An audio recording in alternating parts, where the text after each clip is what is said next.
Saudações a todos, estamos aqui para compartilhar com vocês, em nosso laboratório, algumas pesquisas referentes a chaves para a longevidade do ponto de vista da análise do sangue e a correlação com as fibras, ou melhor, com os trabéculos, as fibras da íris, na medicina naturopática e na medicina integrativa e também na medicina biomolecular.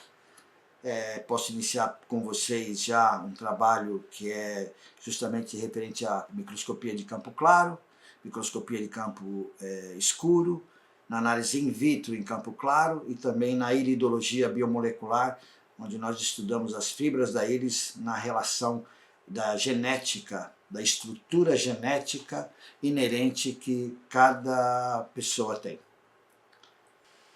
Continuando a nossa observação laboratorial, em nossas pesquisas, em nosso laboratório, gostaria de mostrar para vocês que a microscopia de campo escuro, que vai observar o terreno biológico, depende muitas vezes de que você tenha aí as hemácias soltas, um plasma límpido, sem quase material tóxico, observando que não existe o pleomorfismo de Edlen na sua forma patogênica, ou melhor, essas formas patogênicas são a que mostra o avanço de uma patologia, a evolução dessa patologia e também a eficiência do metabolismo em produzir energia.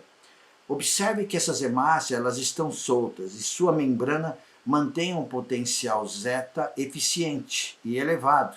Ou melhor, a carga eletronegativa de membrana de hemácia pode mostrar que a retração dessas hemácias vai indicar uma boa energia, produção de energia mitocondrial.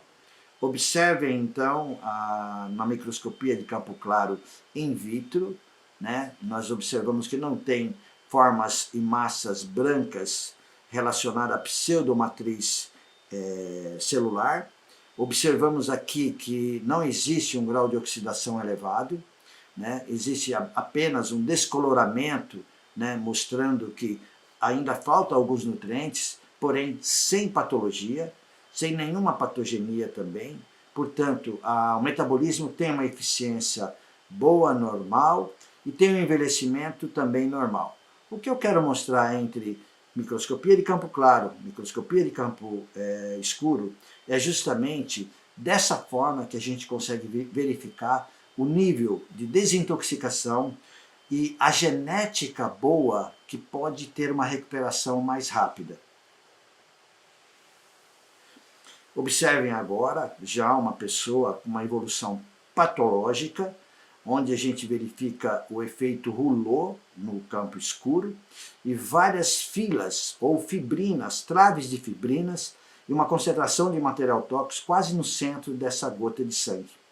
Observe que existe um excesso de proteína, uma baixa de HCl, de ácido hidroclorídrico estomacal, levando em consequência então uma baixa do potencial zeta, uma baixa da membrana eletromagnética negativa, que faz com que haja uma atração e um empilhamento dessas células hemácias. Portanto, a eficiência metabólica é diminuída nessa fase e mostra que também tem uma genética que está em desordem funcional. Observando então agora a microscopia de campo claro na análise in vitro, observem as massas brancas espalhadas na gota coagulada. Observem que essas massas podem indicar de forma indireta a formação de radicais livres. Portanto, observem também a periferia dessa gota in vitro na análise de campo claro, que ela está desbotada, existe uma certa desnutrição e uma baixa produção de antioxidantes. Portanto, é a mesma paciente, é o mesmo paciente, que é tanto do campo claro quanto do campo escuro. Observem agora essa relação que nós fizemos a nível laboratorial de uma genética em iridologia biomolecular. As fibras da íris são retilíneas, são compactas, portanto, ela tem uma genética forte e está hábil a ter uma recuperação boa e com velocidade. A mesmo paciente, nós temos no campo escuro as hemácias soltas, com potencial zeta excelente, portanto, eficiência metabólica de um terreno biológico saudável. O campo claro, a gente vai observar então a rede de fibrina normais, sem massas dos HOTs, dos radicais livres, e ela indica que essa análise está saudável. Agora vamos conhecer um outro paciente com uma genética mais frágil, mostrando na íris do olho, né, as fibras da íris são irregulares na sua tortuosidade, no seu espaçamento e na sua coloração também pigmentada. Nessa análise da íris, as fibras que são os trabéculos, elas são tortuosas, são espaçadas e tem um pigmento alaranjado que já pode indicar que ela nasceu programada a não comer açúcar. Todo o alaranjado de uma íris mais clara, que é fácil de observar, vocês podem verificar que ela é alérgica ao açúcar. Então, o açúcar é um gatilho para a inflamação, é um corpo dolorido.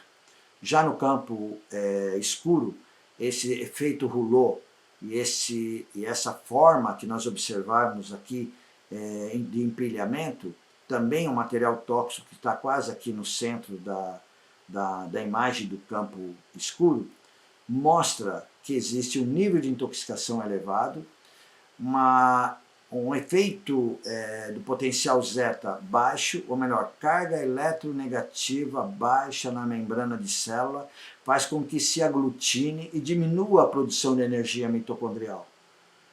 No mesmo paciente, o campo claro apresenta então uma rede de fibrina com falha na produção de proteína, e essas massas esbranquiçadas, que são os HOTs, radicais livres, pode estar indicando um grau de oxidação elevada, ela tem uma saúde frágil. Observe na iridologia biomolecular quando uma constituição é fraca, a retilinidade não existe, apresenta um espaçamento e uma tortuosidade elevada. Esse alaranjado mostra de novo que é programada a não comer açúcar. Observem que ela tem áreas mais escuras, que são estágio de inflamação agudo e subagudo. Observe que essas fibras também mostram um anel de tensão nervosa mais profundo. Portanto, essa pessoa teve durante sua vida, seus 48 anos, né, ela foi construída do supermercado, ela foi construída de muito material tóxico, de poucas frutas, de poucas verduras. Portanto, a resposta epigenética desse paciente pode ser realmente de muita patologia se instalando. Observe então agora na iridologia biomolecular uma constituição forte, com as fibras retilíneas, né, sem muito espaçamento, embora nós não consigamos ver uma íris normal completamente, mas essa está a pelo menos 90% de uma genética excelente. Portanto, geneticamente, né, apto a enfrentar patologia e recuperar com mais velocidade. Uma das coisas que a iridologia nos ajuda é fazer o reconhecimento do equilíbrio dos pHs ideais.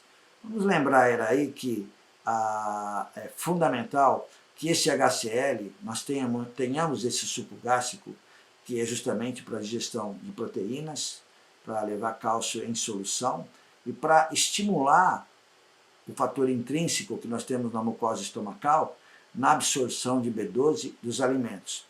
Nós fazemos uma terapia com HCl no sistema Maffei aqui no Brasil. Portanto, o HCl é a 3,7% ou a 10, 20 e 30%.